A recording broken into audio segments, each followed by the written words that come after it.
오늘 맹인 바디메오의 믿음에 대해서 말씀을 드리고자 합니다. 자, 오늘의 주인공은 그러니까 누구냐 하면 바디메오가 오늘의 본문의 주인공이 되고 있습니다. 오늘 본문에 나오는 이 바디메오는 그를 소개하자면은 한마디로 소개하자면 그는 어떤 사람이었는가? 오늘 이 본문의 말씀 조금 전에 읽었습니다마는 오직 예수님께 생명 걸고 소망을 둔 사람이다. 이렇게 한마디로 그를 소개할 수 있어요. 오직 예수님께 소망을 두고 그리고 생명 걸고 소망을 둔 사람이 바로 바디메오다 하는 것입니다. 자, 그렇다면 도대체 예수님이 어떤 분이시기에 바디메오는 이 생명을 걸고 오직 예수님께 소망을 가질 수가 있었을까? 이것을 우리가 오늘 이 본문 말씀을 통해서 살펴보고자 합니다. 우리는 지금 이제 대강절 기간을 보내고 있죠. 오늘 대강절 몇째 주일이라 그랬죠? 네 번째 주일이다 그렇게 했죠. 이 대강절은 예수님의 오심을 기뻐하며 다시 오실 예수님을 소망 중에 기다리는 주간입니다. 그래서 대강절 첫째, 둘째, 셋째, 넷째 주일이 지나면 그 주간에 성탄절이 있게 되는 거예요. 예수님 오시기 전 4주, 이것을 이제 대강절 기간이다 하는데, 그래서 특별히 오늘 이제 이번 주일이 지나면 성탄절이 오게 되는데, 이번 주 수요일이 성탄절이죠. 이 성탄절은 무슨 날이냐? 예수님의 탄생을 축하하며 드리는 그 예배하는 날입니다. 이 날을 맞이해서 우리 교회에서는 총동원으로 또 오이코스를 초청해서 예배를 드리게 됩니다. 그래서 이 성탄절은 중요한 의미가 있는 것이에요. 왜 이렇게 성탄절을 성대하게 이렇게 또 밖에는 추리도 하고 안팎의 추리를 이렇게 하고 또 여러 가지 장식도 하고 준비도 하고 또 이렇게 대강절 기간을 보내고 하면서 또 성탄절을 우리가 맞이하게 되는데, 이 성탄절이 예수님의 탄생한 그 날이기 때문에 우리가 기뻐 그 날을 기억해서 하나님 앞에 예배를 드립니다. 자, 누구에게나 어린 시절의 추억을 생각한다면 아마 성탄절에 대한 기억이 많이 있을 거예요. 흔히들 이야기하죠. 과거에는 성탄절 하면 생각나는 것이 뭐가 있어요? 새벽송, 이 새벽송이라든가 또 성탄 전야 행사를 또 성대하게 항상 했어요. 그리고 그 마치면은 올라이터다 해가지고 밤을 새워서 때로는 난로를 피워놓고 빙 둘러 앉아서 밤새워 이야기하고, 그리고 이제 사실은 새벽이 되면 새벽성을 두르고, 그리고 돌아와서 또 성탄 축하 예배, 성탄절 예배로 하나님 앞에 예배를 드리고, 자, 이런 기억들이 있을 겁니다. 그리고 성탄절 하면 생각나는 것들이 또 그에 많이 있어요. 어떤 것들이 있느냐 하면 성탄 트리가 생각이 나고 또 선물이 생각이 나고 카드, 성탄 카드. 요즘은 사실 이제 이 종이로 된 카드를 많이 쓰지 않는 경향이 있죠. 카톡이 워낙 발달이 되고 이렇게 되기 때문에 또 문자라든가 카톡이라든가 이런 것으로 많이 보내기 때문에 카드가 많이 없는, 그래도 오가는 경우도 있습니다. 좀 전에 했던 대로 새벽성이라든가 성탄전야 축하 행사라든가 그리고 성탄 축하 감사 예배 뭐 이런 것들이 성탄절 하면 생각이 나죠. 그래서 우리 교회에서도 이 성탄절을 맞이해서 또 하나님 앞에 성탄절 감사 예배로 하나님 앞에 예배를 드리고, 또 오후에는 또 이웃 돕기 행사도 매년 우리가 하게 됩니다. 그래서 모두가 성탄의 기쁨을 함께 나눈다는 의미에서 행해지는 그런 일들이죠. 이번 성탄절은 어느 때보다도 사실은 차분하고 조용하게 진행이 되고 있습니다. 어떤 해는 화이트 크리스마스도 되기도 합니다만 이번에는 예보를 봐도 화이트 크리스마스는 되지 않을 것 같아요. 얼마 전에 눈이 워낙 많이 왔죠. 사실 눈이 오면 기분은 좋을 것 같지만은 일거리가 많아요.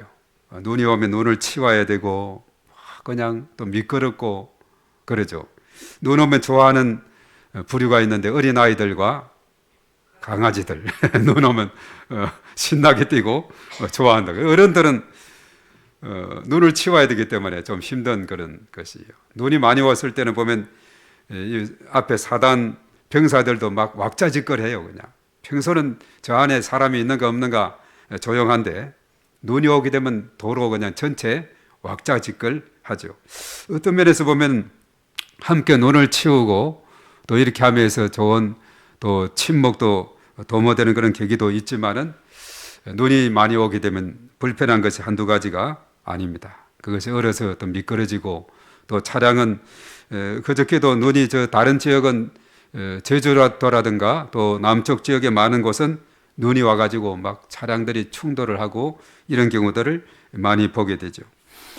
하여튼 화이트 크리스마스 이름은 좋지만은 우리 이 중부 지역은 금년도는 그렇지 않은 것 같아요. 물론 저 제주도를 비롯해서 많이 쌓인 곳은 여전히 눈이 그대로 있을지도 모르겠습니다. 자, 이번 성탄절 어느 때와 같이 변함없이 하나님 앞에 또 우리가 성탄절 예배를 드리고 왜냐하면 예수 그리스도는 어제나 오늘이나 영원토록 동일하신 분이기 때문에 지난해나 금년이나 변함없이 우리는 예수님에 대한 그 예배가 있게 되는 것입니다. 예수님이 어떤 분이십니까? 바로 예수님은 하나님이 세상을 이처럼 사랑하셔서 독생자 예수 그리스도를 이 땅에 보내셨죠. 그래서 누구든지 그 예수님을 마음속에 믿기만 하면 하나님의 자녀가 되는 권세를 얻게 되고 죄 사함을 받고 영원한 천국의 소망을 가지며 살아갈 수 있는 길이 활짝 열려지기 때문에 그 예수님이 얼마나 고마운 분이신지 모릅니다. 그래서 요한복음에서는 기자가 그랬어요. 요한복음 기록한 목적이 예수님께서 하나님의 아들이심을 믿고 그 믿음으로 생명을 얻게 하려 합니다라고 요한복음 20장 30절에서 31절에 말했어요. 거기에 보면은 요한복음에 많은 표적들이 있는데 이 외에도 다 기록할 수 없는 표적들이 많이 있는데 딱 그때 8가지 정도를 기록했죠. 그러면서 오직 이것을 기록하면 너희로 예수께서 하나님의 아들 그리스도이심을 믿게 하려 하며 또 너희로 믿고 그 이름을 힘입어 생명을 얻게 하려 합니다. 이렇게 말했어요. 자, 이것은 요한복음의 기록의 목적이지만은 요한복음은 성경이 중에 속하죠. 성경의 기록의 목적이 바로 그거예요. 예수님이 하나님의 아들이시다. 그 하나님의 아들 예수님을 믿음으로 생명을 주신다. 이것을 깨우쳐 주는 것이 성경의 기록의 목적입니다. 그리고 예수님은 이 땅에 오셔서 3대 사역을 실천하셨죠. 마태복음 4장 23에서 25절에 나오는데 예수님의 사역은 천국 복음을 가르치시고 전파하시고 병든 자 약한 자들을 고치시는 교육과 전도와 치유의 사역을 감당하셨어요. 사실 이 교육과 전도와 치유는 서로 뗄래야 뗄 수 없는 불가분의 관계 속에 있어요. 동전의 앞뒷면과 같이 서로 상호 연관 속에 있음을 알게 됩니다. 예수님의 치유 사역은 치유 자체로 끝나는 것이 아니라 결국 그 치유를 통해서 영혼 구원을 주시게 된다는 사실이죠.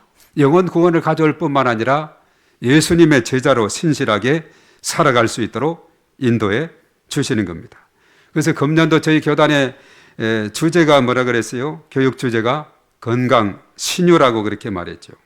그래서 요한복음의 8대 표적을 보면은 물이 포도주로 바뀌고 왕의 신하의 아들이 치유함 받고 38년 된 병자가 치유함을 받고 오병이어 무리를 걸으시고 또 맹인 소경이 치유함 받고 죽은 나사로가 살아나고 예수님께서도 자신도 부활하시고 이런 8가지 표적들을 보면 그 다음에는 누가 믿으니라 누가 믿으니라 믿으니라 표적을 보고 그것을 체험하고 때로는 개인이 온 가정이 또 주변 사람들이 예수님을 믿게 되는 이러한 것을 우리가 보게 돼요.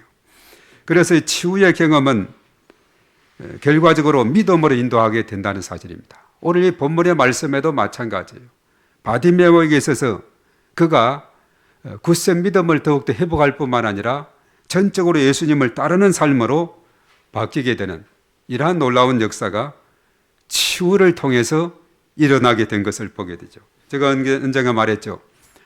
할빈 화평교회 우리 원로 목사님과 그 사역을 위해서 기도하고 있습니다만 제가 그게 한 5번 정도 가서 강의 한 주간씩 한 것 같은데 그게 가서 언젠가 물었죠.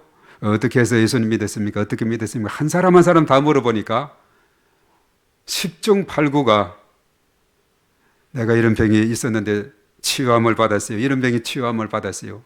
이 병이 치유함을 받았어요. 가지각색의 질병이 치유함을 받고 믿음을 가지게 됐노라고. 그는 얼마나 열심적으로 믿음을 가지고 있는지. 정말 말씀을 듣는 것도 그냥 꿀송이처럼 받아들이고 아멘 아멘 열기가 대단해. 눈동자가 그냥 살아 있습니다. 이런 놀라운 것을 경험하게 되는데 이것은 어디에서 비롯이 됐느냐. 병원에 가서도 약을 먹어도 잘 치료가 되지 않았는데 예수님이 나를 치료해 주셨다는 그 체험과 확신 때문에 얼마나 열정을 가졌는지 모릅니다. 이제 오늘 이 본문으로 돌아가 보겠습니다. 이 본문에 보면 바디메오에 대한 이야기라 그랬죠. 오늘 본문의 배경은 예수님과 그의 일행이 예루살렘에서 여리고로 가게 되어서 여리고에 도착을 했습니다. 여리고는 어떤 곳이냐 하면은 예루살렘에서 동북쪽으로 한 24km 떨어진 거리에 위치하고 있어요. 그림 우리 한번 오늘 그림이 딱 한 개 있는데 보겠습니다. 자, 저기에 보면은 지도가 있죠. 이스라엘 지도 중에 한 부분인데 좌측에는 지중해 바다가 있고 그리고 이제 이스라엘 내륙에는 저 북쪽에 있는 바다는 무슨 바다를 하는데 뭐라 그러죠? 갈릴리 호수인데 갈릴리 바다가 호수죠. 그런데 저기서는 갈릴리 바다다 이렇게 말합니다. 갈릴리 바다에서 어부들을 부르는 그런 기사도 나오죠. 그 쭉 내려오면은 조금 더 큰 바다처럼 보이는 저 바다를 뭐라고 하느냐? 사해 바다라 그렇게 말합니다. 이스라엘은 저렇게 두 바다가 있어요. 내륙에. 그 아래쪽에 사해 바다 위쪽에 바로 이쪽에 보면 뭐가 있어요? 여리고라고 되어 있죠. 여리고가 있죠. 그래서 이제 서쪽으로 좌측으로 오다가 약간 아래쪽에 보면은 예루살렘이 있죠. 그 예루살렘에서 여리고로 예수님께서 가셨어요. 여러 일행들과 함께. 그 거리가 한 24km 정도 된다. 그래서 예루살렘이 나왔으니까 그 아래쪽에는 뭐가 있죠? 베들레헴이 있죠. 이것이 예수님이 탄생한 유대 땅 베들레헴이 되고 있습니다. 그리고 예수님이 자라나신 곳은 어디냐? 어려서 태어났다가 헤롯의 핍박으로 저 애굽으로 피난 가서 지나고 그리고 오늘날도 애굽의 콥틱 교회로 그 애굽 예수님 피난 교회로 보존되어 있는 것을 봅니다. 그 헤롯이 죽었다 하는 소식을 듣고 이제 유대 땅으로 돌아오려고 보니까 그 아들 아켈라오가 여전히 대를 이어서 통치를 하고 있어서 위험하다 싶어서 저 북쪽 예갓집 마을로 가게 되는데 어디냐? 나사렛 마을이 나오죠. 갈릴리 바다 남서쪽에 거기에서 예수님이 자랐어요. 그래서 나사렛 예수라는 말이 오늘 본문에도 나와 있죠. 예수님을 나사렛 예수다 이렇게 이름을 합니다. 하여튼 오늘 이 본문의 배경은 예루살렘에서 약간 동쪽에서 북쪽, 동북쪽 여리고 쪽으로 예수님과 많은 일행들이 걸어서 갔어요. 24km 되는 거리입니다. 예, 저 거리를 걸어갔습니다.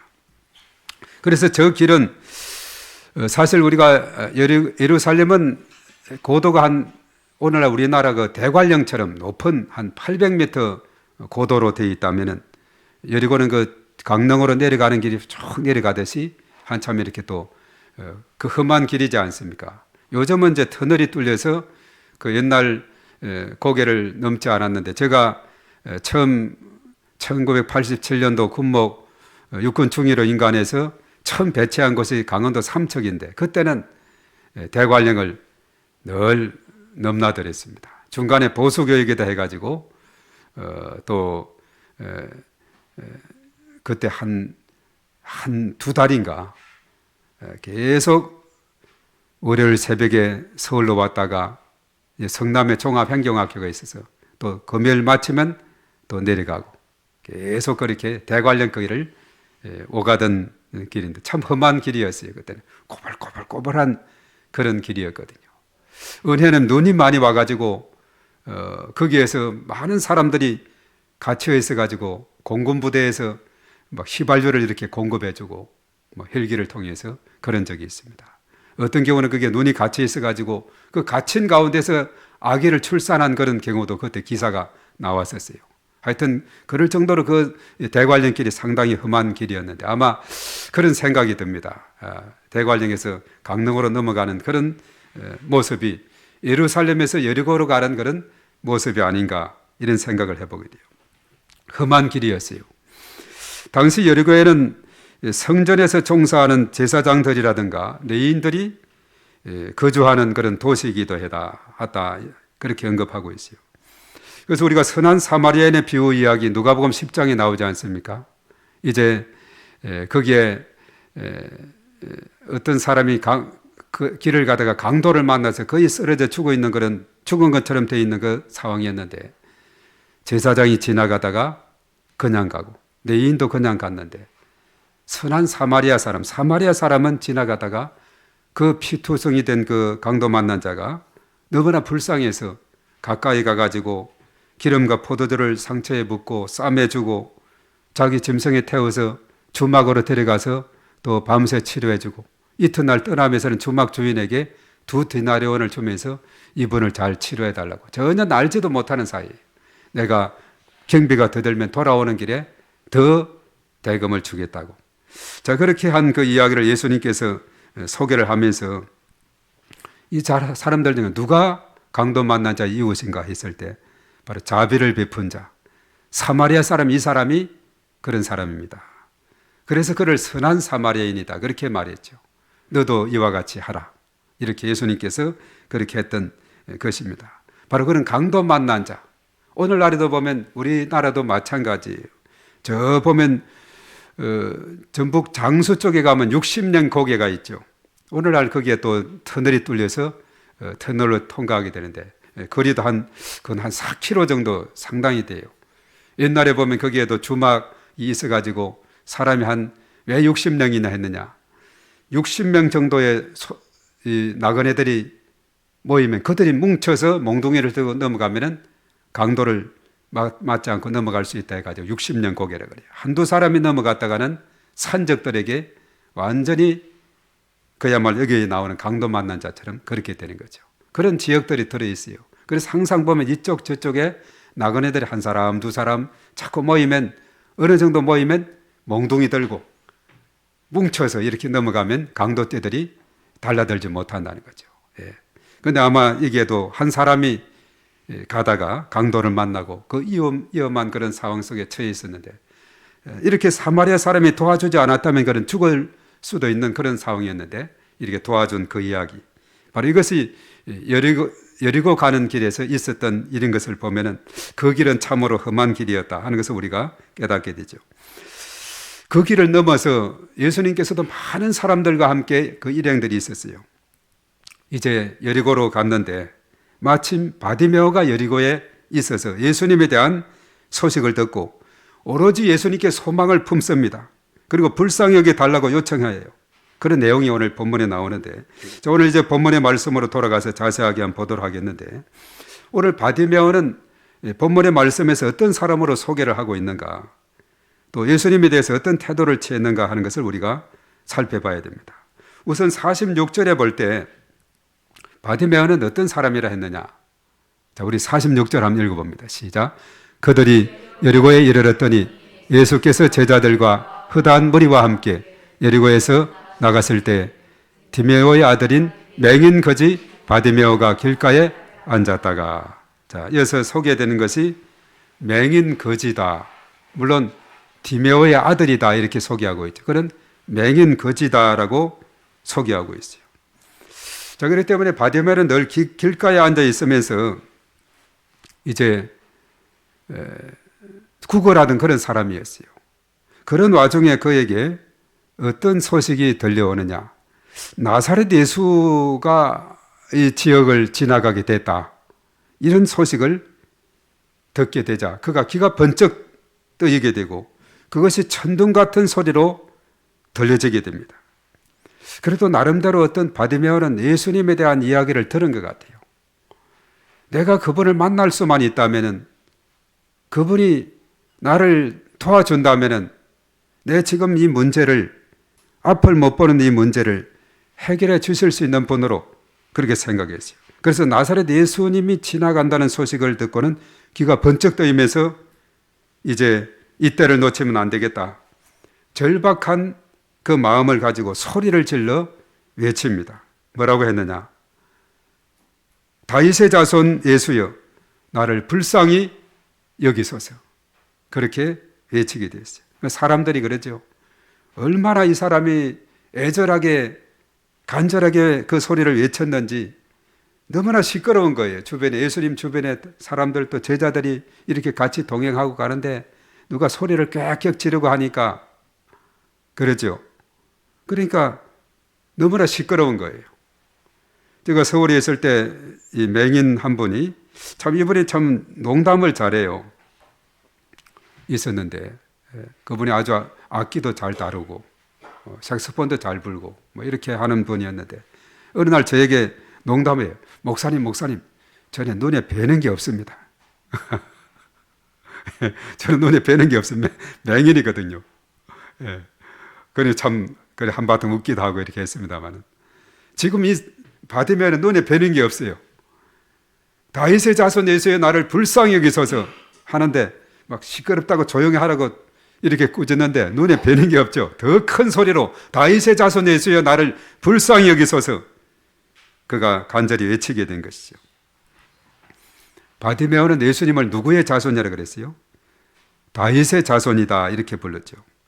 사실 예수님은 다윗의 자손으로 이 땅에 오신 거 맞습니다. 우리가 마태복음 1장 1절 예수님의 족보 이야기가 1장 1절에서 17절에까지 쭉 나오죠. 아브라함과 다윗의 자손 예수 그리스도의 계보라. 예수 그리스도의 족보라. 전에는 그렇게 말했죠. 아브라함과 다윗의 자손 예수 그리스도라 그랬죠. 그래서 우리가 로마서에 보면은 복음에 대해서 설명할 때 예수님을 다윗의 혈통에서 나셨다라고 밝히고 있어요. 로마서 1장 2절에 그렇게 말합니다. 이 복음은 하나님이 선지자들을 통하여 그의 아들에 관하여 성경에 미리 약속하신 것이라. 그의 아들에 관하여 말하면 육신으로는 다윗의 혈통에서 나셨고 성계대행으로는 죽은 자들 가운데서 부활하사 능력으로 하나님의 아들로 선포되었으니 곧 우리 주 예수 그리스도시니라. 그 아들에 관한 예수님에 대해서는 육신으로는 다윗의 혈통에서 나셨다라고 분명히 말씀했죠. 근데 오늘 바디메오는 예수님에 대해서 나사렛 예수시다. 그리고 다윗의 자손이다. 예수님에 대해서 나름대로 알고 있는 부분이 많이 있고 그리고 저 예수님이라면 나를 얼마든지 내 문제를 해결해 줄 수 있겠다. 이런 믿음이 있었기 때문에 다윗의 자손 예수의 나를 불쌍히 여겨 달라고 이렇게 소리치고 주변 사람들이 조용히 하라 시끄럽다고 이렇게 해도 눈에 뵈는 게 없죠. 그냥 더 큰 소리로 다윗의 자손 예수의 나를 불쌍히 여겨 달라고 했습니다. 여기서 바디메오가 이렇게 친 거 다윗의 자손이여 나를 불쌍히 여겨 주시옵소서 이렇게 했는데 예수님의 사역에서 보면은 이 불쌍히 여기는 마음이 중요한 그런 사역에 방향을 짓고 결정짓고 있어요. 예수님이 복음을 전하고 병자들을 고쳐주고 고통 중에 있는 사람들을 위로하고 절망 중에 있는 사람들에게 희망을 주는 모든 것이 불쌍히 여기는 마음이 선행했기 때문에 그래요. 저분이 불쌍하다. 그래서 이 불쌍히 여기심이라는 이 단어가 불쌍히 여긴다. 이거 헬라말로 스플랑컨 디조마이라 그랬죠. 창자가 끊어지는 아픔을 느끼다, 불쌍히 여기다, 민망히 여기다, 척언히 여겨, 불쌍히 여겨 이런 의미가 담겨 있습니다. 그래서 예수님의 사역에서 보면은 마가복음 6장 34절에 예수께서 나오사 큰 무리를 보시고 그 목자 없는 양 같음을 인하여 불쌍히 여기사 여러 가지로 가르치시더라. 그래서 예수님의 사역에서 보면 사실 이 탕자의 비유에서도 보면 누가복음 15장에 보면은 아버지가 그를 보고 척언히 여겨 달리가 목을 안고 울었다. 척언히 여기는 거, 불쌍히 여기는 겁니다. 그리고 누가복음 10장 아까 언급했죠. 선한 사마리아 사람이 강도 만난 자 그를 불쌍히 여겨서 그 가까이 가서 그를 치료해주고 싸매주고 또 주막으로 데려가서 치료해주고 그리고 주막 주인에게까지 부탁하고 불쌍히 여기는 마음이 그에게 있었기 때문에 가능했어요. 누가복음 7장 나인성 과부의 아들을 살리는 그 예수님의 그 모습 보게 되는데 주께서 과부를 보시고 불쌍히 여기사 이렇게 말하고 있죠. 그래서 그 아들을 살리셔서 놀라운 기적을 행하신 것을 보게 되는 것입니다. 그래서 오늘 이 본문에 나오는 바디메오는 이러한 예수님의 마음을 꿰뚫어서 아셨던 거예요. 다윗의 자손이여 나를 불쌍히 여겨 달라고 요청한 것이죠. 많은 사람들이 잠잠하라고 꾸짖지만 오히려 더 큰 소리로 다윗의 자손이여 나를 불쌍히 여기소서 소리치게 되었습니다. 불쌍히 여겨 달라고만 하면은 예수님께서는 불쌍히 여겨 준다는 거죠. 그래서 바디메오는 자신의 소원을 성취함에 있어서 주변의 방해는 아무런 문제가 되지 않아요. 주변의 장애물은 아무런 문제가 되지 않아요. 자기의 소원 성취를 위해서 그야말로 눈에 보이는 것 없이 더 큰 소리로 간절히 생명 걸고 예수님을 향해서 부르짖는 그의 모습을 보게 되죠. 자, 그래서 예수님은 바디메오의 간구를 듣고는 어떻게 하셨는가? 거기에 대해서 바디메오의 반응은 어땠는가? 이것은 이제 49절, 50절에 나오는데 우리 한 49절을 보겠습니다. 자, 남들은 다 시끄럽다고 귀찮다고 떠든다 그렇게 꾸짖지만 예수님은 어떻게 했는가? 49절 시작. 예수께서 머물러 서서 그를 부르라 하시니 그들이 그 맹인을 부르며 이르되 안심하고 일어나라 그가 너를 부르신다 하매. 자, 예수님은 어땠습니까? 가다가 머물러 섭니다. 그리고 저 사람을 부르라고. 그저 맹인을 부르면서 이제는 안심하라 일어나라 주님이 너를 부르신다 이렇게 한 것이죠. 아, 이 말을 들었을 때 지금 눈에는 보이지 않지만은 귀는 밝거든요. 이것을 듣고는 아주 너무나도 그냥 신나는 겁니다. 예, 너무나 신나요. 예수님께서는 바로 그런 거예요. 다른 사람들은 다들 주변 사람들, 제자들이 좀 조용히 하라고 시끄럽다고 우리 주님이 가신다고 하는데 예수님은 그 애절한 그 소리를 듣지 않을 수가 없는 거죠.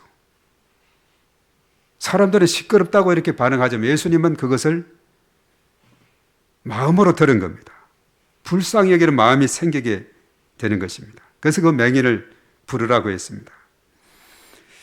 그래서 이 말을 들은 이 바디메오의 반응이 잘 기록이 되고 있는데 어떻게 했는가? 50절에 나오고 있어요. 자, 바디메오는 어떻게 반응을 했는가? 다 같이 시작. 맹인이 겉옷을 내버리고 뛰어 일어나 예수께 나아오거늘.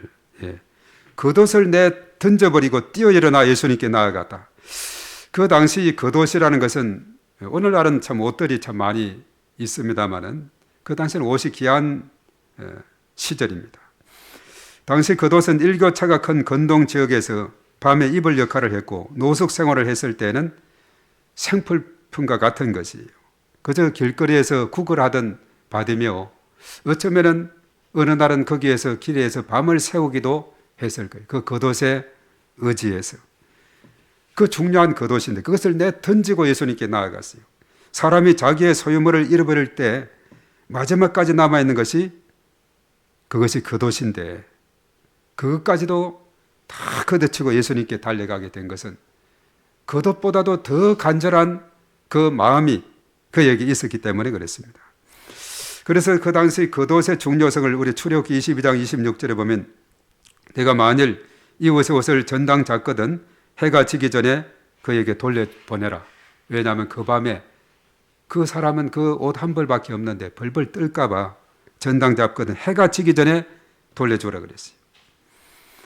그리고 이사야 3장 6절에 보면 혹시 사람이 자기 아버지 집에서 자기 형제를 붙잡고 말하기를 내게는 겉옷이 있으니 너는 우리의 통치자가 되어 이렇게 말하고 있어요. 겉옷이 있으니 통치자가 되라. 참 이 겉옷의 중요성을 그만큼 언급하고 있어요. 그러나 그는 자신의 전부와 다름이 없는 겉옷을 내버리고 예수님께로 나아갔습니다. 이것은 치유함을 받는 것이 이 겉옷보다도 더 중요한 문제였기 때문에 그렇다는 거죠. 예수님께 달려갔어요. 자, 그러자 이제 예수님께서 바디메오에게 묻습니다. 소원이 무엇이냐고. 그래서 결국 바디메오는 어떻게 됐는가? 자, 예수님께서 질문하죠. 오늘 51절에 질문합니다. 자, 51절을 한번 보겠습니다. 시작. 예수께서 말씀하여 이르시되 내게 무엇을 하여 주기를 원하느냐? 맹인이 이르되 선생님이여 보기를 원하나이다. 예. 예수님이 모르고 모르겠어요. 예수님은 다 알면서도 내게 무엇을 하여 주기를 원하느냐 이렇게 하니까 보기를 선생님이여 보기를 원합니다 했어요. 자, 이런 질문이 마가복음에 보면은 앞에서도 야고보와 요한에게도 같은 질문을 했어요. 거기에 보면 10장 35절부터 보면 세베대의 아들 야고보와 요한이 주께 나와 여짜오되 선생님이여 무엇이든지 우리가 구하는 바를 우리에게 하여 주시기를 원하옵나이다. 이르시되 너희에게 무엇을 하여 주기를 원하느냐. 여짜오되 주의 영광 중에서 우리를 하나는 주의 우편에 하나는 좌편에 앉게 하여 주옵소서. 오늘 야고보와 요한은 주님의 나라에 우리를 좌편 우편으로 좌의정 우의정으로 높은 자리를 달라고 요청을 하는 그런 모습을 보게 되죠. 오늘 바디메오는 오늘 야고보와 요한처럼 이런 다른 어떤 욕심이 없어요. 오직 자신의 맹인인 자신의 눈을 뜨는 것, 이것만이 그에게는 유일한 소망이 되고 있습니다. 그래서 51절 하반절 아까 말했죠. 선생님이여 보기를 원하나이다 했어요. 자, 여기에서 이제 보기를 보면은 그 원어로 보게 되면 다시 보다, 상실한 시력을 회복하다, 이런 의미로 본다면은 이것은 또 다른 차원이죠. 바로 이 바디메오는 원래 태어나면서 맹인이 아니라 여기서 보면 다시 보다, 다시 보기를 원합니다. 상실한 시력을 회복하기를 원합니다. 후천성 바로 맹인이었습니다. 사실 태어날 때부터 맹인보다도 어느 정도 자라면서 맹인이 서서히 눈이 시력이 가서 맹인이 되면 더 불편하다 그래요. 더 적응하기가 어렵다는 그런 말이 있어요. 이 바디메오의 심정을 우리가 알게 되죠. 예. 전에는 볼 수 있었는데 시력을 잃어버린 그런 상황에서 얼마나 그 삶이 깜깜한 삶이고 답답한 삶입니까? 우리 보고 단 1시간이라도 눈 감고 살아라 그러면 어떻게 살 수가 있겠어요? 얼마나 깝깝하겠습니까? 바로 오늘 바디메오의 심정이 그런 심정입니다. 다시 보게 해주시옵소서. 다시 회복하게 해주시옵소서. 바디메오는 보이던 눈이 안 보이게 되었으니 얼마나 불편하고 깝깝했느냐 하는 겁니다. 자나 깨나 소원은 다시 보는 것이었고 예수님께서 다시 보기를 원하신다고 예수님께 간절히 요청하게 된 것이죠. 그래서 예수님께서 말씀하시기를 가라 내 믿음이 너를 구원하였느니라 선포하자마자 그가 다시 보게 되었습니다. 놀라운 기적이 일어났습니다. 그래서 그는 길에서 예수님을 따랐다라고 52절에 말하게 되죠. 이 52절 한 절은 짧은 내용이지만은 바디메오 인생에 놀라운 변화를 심어줘요. 우리 52절 마지막으로 읽습니다. 시작. 예수께서 이르시되 가라 내 믿음이 너를 구원하였느니라 하시니 그가 곧 보게 되어 예수를 길에서 따르니라. 아멘. 가라 내 믿음이 너를 구원하였느니라 하시니 그가 보게 되었다. 예, 얼마나 신나는 일입니까? 그래서 이제는 나는 이 세상 다른 거 다 필요 없어. 이 주님을 따를 거야. 그래서 예수님을 따르게 되는 걸 봅니다. 바디메오는 상처 입은 치유자가 되어서 이제 목숨 걸고 예수님을 따르는 사람이 되었어요. 우리가 사실을 보면 부자 청년에 대한 이야기에 또 마가복음 10장에 나오죠. 21절 22절에 예수님께서 따르라고 했을 때 슬픈 빛을 띠고 도망치게 되었습니다. 그 부자 청년은 가진 것이 많은 거로 그랬죠. 예수님이 내 있는 것 팔아서 가난한 자들에게 주라. 그리하면 하늘에서 보화가 내게 있으리라. 그리고 와서 나를 따르라 하니까 그 사람은 재물이 많은 거로 이 말씀으로 인하여 슬픈 기색을 띠고 근심하여 갔다 했는데 오늘 바디메오는 어땠습니까? 치유를 위해서 자신의 전부나 다름없는 겉옷을 벗어버리고 예수님께 나아갔는데 그가 치유함을 받았어요. 자신의 모든 것을 던지고 머뭇거리지 않고 적극적으로 예수님을 따르는 전적인 순종의 모습을 우리가 오늘 여기에서 보게 되죠. 사람들은 주님께 대한 순종을 머뭇거리는 이유가 어디 있을까 이런 생각을 여기서 해보게 돼요. 오늘 부자 청년과 같이 나를 따르라 했는데 도망치고 오늘 가라 했는데 예수님을 따르는 바디메오의 그런 모습을 보면서 왜 사람들이 머뭇거릴까? 이것은 뭐냐 하면 이기심이나 욕심이나 계산적인 신앙이나 이런 것 때문에 그래서 부정적인 생각이나 원망이나 불평이나 교만을 버려야 됩니다. 남들과 비교하는 것도 버려야 돼요. 그래서 우리는 언제나 감사와 평안과 기쁨이 넘쳐야 될 줄로 믿습니다. 내 삶의 유일한 소망, 이 땅의 구원자로 오신 예수 그리스도가 되기 때문에 그렇습니다. 오늘 바디메오가 가졌던 그 믿음은 다른 것이 아니었어요. 오직 예수 그리스도만이 그를 온전하게 하실 수 있는 그 믿음을 가졌다 하는 사실이죠. 그래서 그 믿음대로 내 믿음이 너를 구원했다. 그 순간에 그의 눈이 다시 보게 되는 놀라운 일이 생기게 되었어요. 저와 여러분들도 다음과 같이 고백을 합시다. 우리 한번 따르겠습니다. 내 삶의 유일한 소망은 예수 그리스도이십니다. 그분이 나를 회복하시고 온전하게 하십니다. 이런 믿음이 참으로 중요한 거예요. 오늘 바디메오는 생명 걸고 예수님께 매어 달리고 예수님께 도움을 요청하고 남들이 귀찮다 시끄럽다 이렇게 하지만은 오로지 예수님께 더 큰 소리로 이렇게 요청했던 그 이유는 뭐냐? 오직 예수님만이 자신을 온전하게 할 수 있다는 그 믿음 때문에 그랬습니다. 자, 오늘 현재 바디메오처럼 우리의 삶 가운데 찾아온 어려움이 무엇입니까? 예수님만이 모든 어려움과 문제를 해결해 주실 수 있는 그 믿음을 가지고 우리가 서로를 격려하고 위로하며 기도하며 나아가야 될 줄 믿습니다. 어떤 상황에서도 예수님만이 나의 유일한 소망이요 능력이 되심을 믿고 나아가게 해 주시옵소서.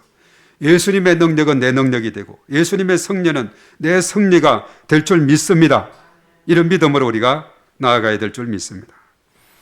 그래서 우리가 대강절 마지막 주일을 오늘 맞고 이제 성탄절을 며칠 앞두고 이 땅에 구원자로 오셔서 우리를 구원해 주셨고 회복시켜 주셨으며 그리고 온전케 해주시는 우리 주님의 그 은혜가 오늘 저와 여러분들에게 충만하게 되시기를 주님의 이름으로 축복합니다.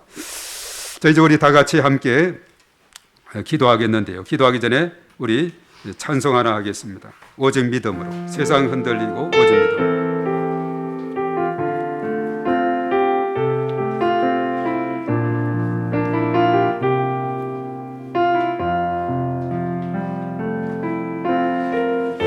세상 흔들리고 사람들은 변하여도 나는 주를 섬기리. 주의 사랑은 영원히 변하지 않네. 나는 주를 신뢰해.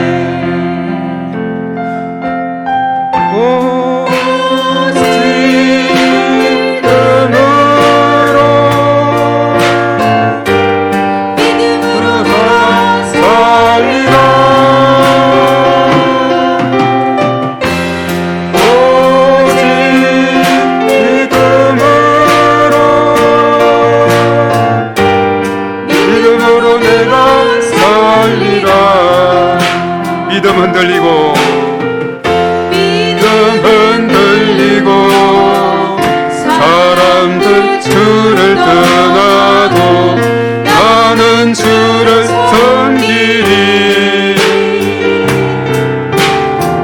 주님의 나라는 영원히 쇠하지 않네.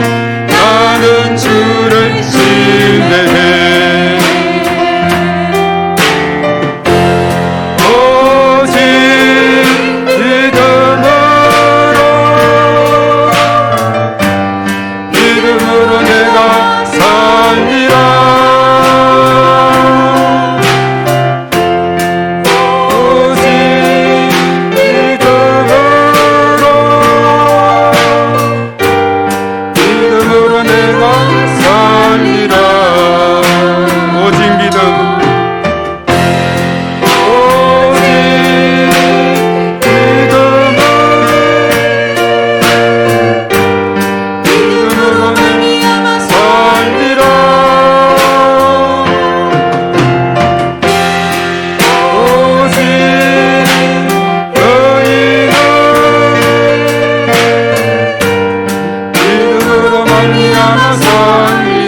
오직 의인은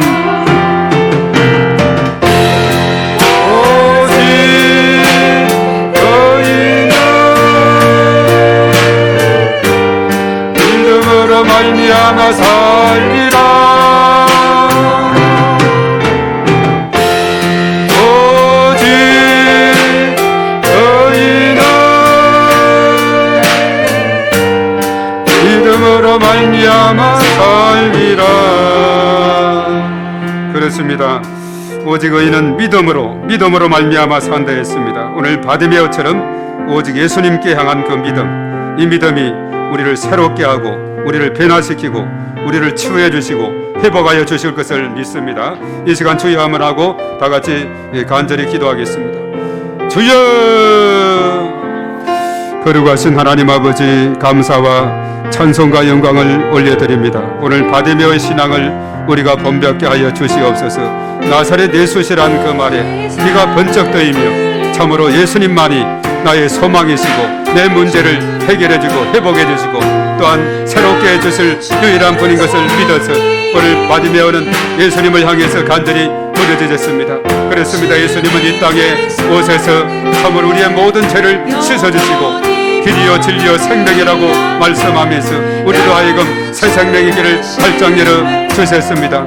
사람들이 그를 영접지 아니하고 참으로 또한 오히려 핍박하고 했지만 그러나 영접하는 자, 그 이름을 믿는 자들에게 하나님의 자녀가 되는 권세를 주셨다고 말씀했습니다.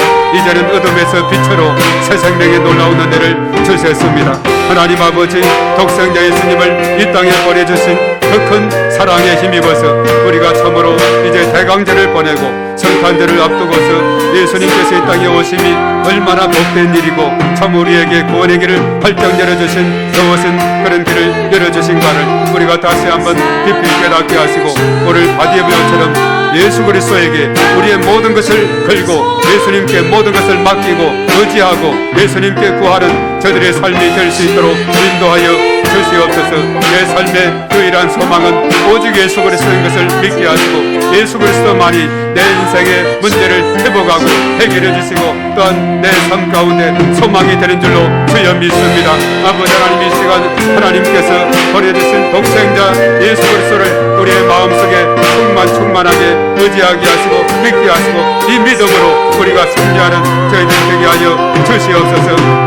오늘 바디메오와 같은 이런 오직 예수 그리스도에 대한 믿음만이 우리의 삶을 회복해 주시고 새롭게 하시고 또한 형통하게 인도하여 주시고 우리의 모든 문제를 해결하여 주실 것을 주여 믿습니다. 주님 도와 주시옵소서. 예수님께 나아가는 데 있어서 어떠한 장애물도 어떠한 문제도 문제가 되지 않습니다. 오직 예수님께 우리의 소망을 아버지 하나님의 아뢰게 될 때 예수님께서 성취하여 주시고 이루어 주실 것을 주여 믿습니다. 주님 도와주시고 은혜를 더하여 주시옵소서. 저희들 각자의 마음속에 예수 그리스도에 대한 그 믿음을 견고하게 가지는 대한들이 다 될 수 있도록 인도하여 주시옵소서. 주께서 역사하여 주시옵소서. 주여 믿습니다. 아버지 하나님이여, 저희들 대강절 기간을 보내면서 예수님에 대한 그 믿음이 더욱더 저들 가운데 더욱더 새롭게 아버지 하나님이여 솟아날 수 있도록 인도하여 주시옵소서. 오 주여 믿습니다. 아버지 하나님이여, 오직 믿음으로 아버지 하나님이 나아가는 저희들 될 수 있도록 인도하여 주시옵소서. 오직 예수 그리스도 믿음으로 승리하게 도와 주시옵소서. 주여 믿습니다. 도와 주시옵소서. 존귀하신 하나님 아버지, 세상을 이처럼 사랑해 주심으로 독생자 예수 그리스도를 이 땅에 보내시고 누구든지 저를 믿는 자들에게 하나님의 자녀의 권세를 주시고 예수 생명, 예수 능력, 예수 부활의 소망을 주심을 감사를 드립니다. 우리가 대강절 네 번째 주일을 맞이해서 이 땅에 오신 예수 그리스도를 기쁨으로 우리가 맞이하고 다시 오실 예수님을 우리가 소망하며 나아가는 저희들이 되게 하여 주시옵소서. 예수 그리스도만이 오직 나의 소망이시요 능력이시요 구원의 반석이시요 내 인생의 모든 것됨을 전적으로 믿고 또한 나아가는 저희 모두가 될 수 있도록 하나님께서 은혜를 더하여 주시옵소서.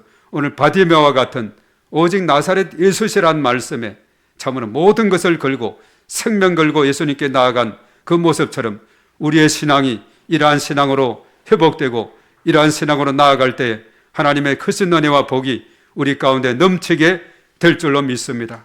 어떠한 장애물과 어떠한 어려움도 어떠한 것도 이 믿음으로 극복하고 승리하는 저희 모두가 될 수 있도록 하나님께서 권능을 더하여 주시옵소서.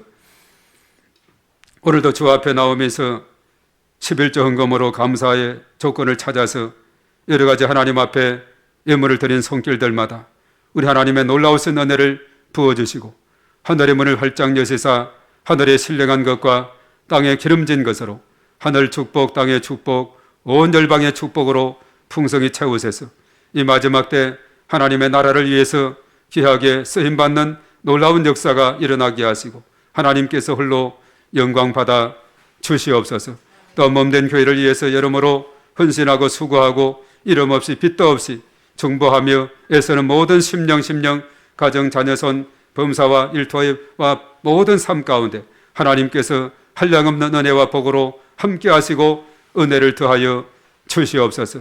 온전히 주님께서 홀로 영광 받아 주시옵소서.